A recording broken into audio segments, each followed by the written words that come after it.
ગાંધીનગરની જનતા ટાઇફોઇડમાં ત્રસ્ત અને અધિકારી તેમજ પદાધિકારીઓ ક્રિકેટની મોજમાં મસ્ત. ગાંધીનગર મનપાના અધિકારીઓ અને કોર્પોરેટરો ભાવનગર ક્રિકેટ રમવા પહોંચ્યા. ગાંધીનગર મનપાની એક અધિકારીઓની ટીમ અને એક કોર્પોરેટરોની ટીમ ક્રિકેટર રમવા ભાવનગર પહોંચી. ગાંધીનગરની જનતાને રોગચાળા વચ્ચે મૂકી અધિકારી પદાધિકારીઓએ ક્રિકેટની મોજ માણી. ગાંધીનગરના કોર્પોરેટર અને અધિકારીઓએ કહ્યું કે એ અમારો પ્રશ્ન નથી. ભરતભાઈ, ક્રિકેટ રમવા માટે આવ્યા છો ભાવનગર, શું કહેશો? આજ ઓપનિંગ સેરેમની છે એટલે આવે છે. ગાંધીનગરમાં ટાઇફોઇડના રોગના કેસનો વધારો થઈ રહ્યો છે.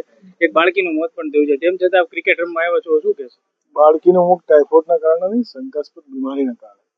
અચ્છા, તો તે ગંભીર રોગો ફેલાઈ રહ્યા છે, તેમ છતાં આપની ટીમ છે તે અહીંયા ક્રિકેટ રમવા માટે આવી પહોંચી છે.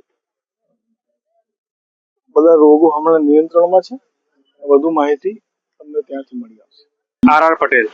પટેલભાઈ, જે રીતે વાત કરીએ તો ગાંધીનગરમાં ટાઇફોઇડના કેસો વધી રહ્યા છે, તેમ છતાં આપની ટીમ છે અહીંયા ધ્યાન દેવાને બદલે અહીંયા ક્રિકેટ રમવા માટે આવી ગઈ છે, શું કહેશો? અમારે તો નરેન્દ્ર મોદી સાહેબ કહે છે કે રમો ઇન્ડિયા, રમો ગુજરાત, એટલે અમે તો રમવા માટે આવ્યા છીએ. અને એવું નથી કે અમે ત્યાં બધી વ્યવસ્થા કરીને જ આવ્યા છીએ.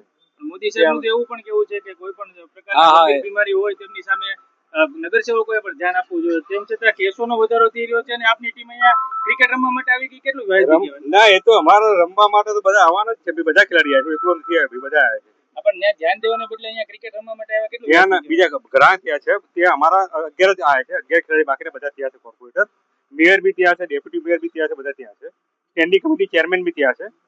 અને અમારું સંગઠન ભારત જનતા પાર્ટી ત્યાં કામ કરે જ છે. અમારી પાર્ટીના બધા લોકો, બધા સક્રિય કાર્યકર્તાઓ બધા કામ કરે છે. ત્યાં છે કે અહીંયા ત્યાં છે, ત્યાં મેયર બી ત્યાં છે. ગ્રાઉન્ડમાં બેઠા છે? ના, એ મેં નથી આવ્યું. સમાચારની અવનવી અપડેટ જોતા રહો નિખરતા ગુજરાત ન્યૂઝ સાથે. નિખરતા ગુજરાત ન્યૂઝને લાઇક, શેર, સબસ્ક્રાઇબ કરો અને બેલ આઇકન દબાવીને સમાચારની ઝડપી માહિતી મેળવો.